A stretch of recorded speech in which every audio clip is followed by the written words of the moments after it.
പോലീസുകാർ വന്നപ്പോൾ തന്നെ പൊതുവെ അവിടെ പള്ളിക്കൂടത്തിലൊരു ബഹളം, ഒരു അനക്കവും ബഹളമൊക്കെ. എല്ലാവരും അധ്യാപകരെല്ലാം ക്ലാസ് മുറികളുടെ വാതിക്കലേക്ക് വരികയും കുട്ടികളെ ക്ലാസ് മുറികളിൽ ഇരുന്ന് എത്തി നോക്കുകയൊക്കെ ചെയ്യുന്നു.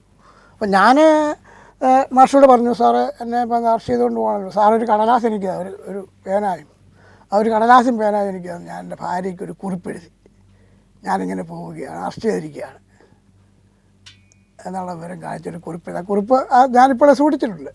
ആ കുറിപ്പ് ഞാൻ ആ അധ്യാപകൻ്റെ കൊടുത്തയച്ചിട്ട് എന്നെ നേരിട്ട് വണ്ടിക്ക് ആലപ്പുഴ നോർത്ത് പോലീസ് സ്റ്റേഷൻ കൊണ്ടുപോയി സന്ധ്യയായപ്പോൾ 3-4 കള്ളന്മാരുടെ കൂടെ ലോക്കപ്പിലൊക്കെ ഇടുകയാണ്. അത് കവിയാണ് എന്താണെന്നൊന്നും പോലീസുകാർക്ക് നോട്ടമില്ല. ഇല്ല, സാധാരണ സ്കൂളിൽ നിന്നൊക്കെ കൊണ്ടുപോകുമ്പോൾ കുട്ടികൾ പ്രതിഷേധിച്ച് മുദ്രാവാക്യം വിളിക്കുക, അധ്യാപകർ മുദ്രാവാക്യം വിളിക്കുക, അങ്ങനെയൊക്കെ ഉണ്ടാവും.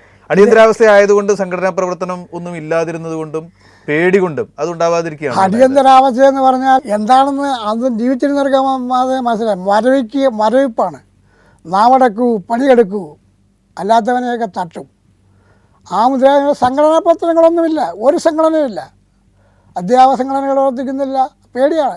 അതിന് ഉദാഹരണം പറഞ്ഞാൽ ഞാൻ ജയിലിൽ കിടന്ന കാലത്ത് എൻ്റെ ഒരു ഷർട്ടും മുണ്ടും ഒന്ന് വീട്ടിൽ നിന്ന് എത്തിക്കാനൊരു അധ്യാപക സംഘടനാ നേതാവിനോട് പറഞ്ഞപ്പം അദ്ദേഹം അതിന് തയ്യാറായില്ല. അദ്ദേഹം അവിടെ പുറത്തൊരു കടയിൽ കൊണ്ട് കൊടുത്തിട്ട് പോയി. വന്നു കഴിഞ്ഞാൽ അങ്ങനെയാണ്, യാതൊരു അത്യന്തം ഭീകരമായി എല്ലാവരും ഭയപ്പെടുകയാണ്. അതുകൊണ്ട് തന്നെ പ്രതിഷേധമൊന്നും ഉണ്ടായില്ല, ഒരു പ്രതിഷേധം എങ്ങും ഉണ്ടായില്ല. ആരും ഇവിടെ പ്രതിഷേധിക്കാനാണ്. വാർത്ത വന്നോ? ആളുകൾ അറിഞ്ഞോ ഇങ്ങനൊരു കവിത എഴുതിയതിന് ഒരാൾ അറസ്റ്റ് ചെയ്യപ്പെട്ടു? അന്ന് അടിയന്തരാവസ്ഥയുമായി ബന്ധപ്പെട്ട യാതൊരു വാർത്തകളും പത്രത്തിൽ വരാൻ പാടില്ല. അതുകൊണ്ട് തന്നെ ജനം അറിഞ്ഞില്ല. അടിമുടി ആയുധം ചാർത്തിയാലും നിനക്കൊരു നാളുമില്ല വിജയപീഠം, വെടിയുണ്ടകൾക്ക് വിമോചന പട്ടാള നിരകൾ തകർക്കുവാനാവുകില്ല. കരിനിയമങ്ങളാൽ, കാടിൻ്റെ നീതിയാൽ, കുടിലമാർഗങ്ങളാൽ, കുൽസിതത്താൽ ഭരണാധികാരമേ മോഹിച്ചിടേണ്ട നീ, ഭയഹീനർ ഞങ്ങളെ അടിപണിക്കാൻ.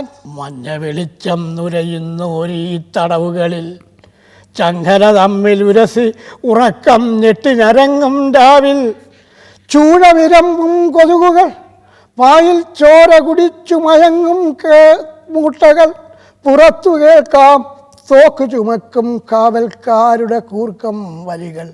ഞങ്ങൾ ഉറങ്ങാത്തവർ ഇത്തടവഴികളിലൂടങ്ങ് അകലെ കാണാം നിന്റെ കൊടിക്കൂറകളും തോരണവും, നാളെ പുലർവത് നിന്റെ പിറന്നാളല്ലോ.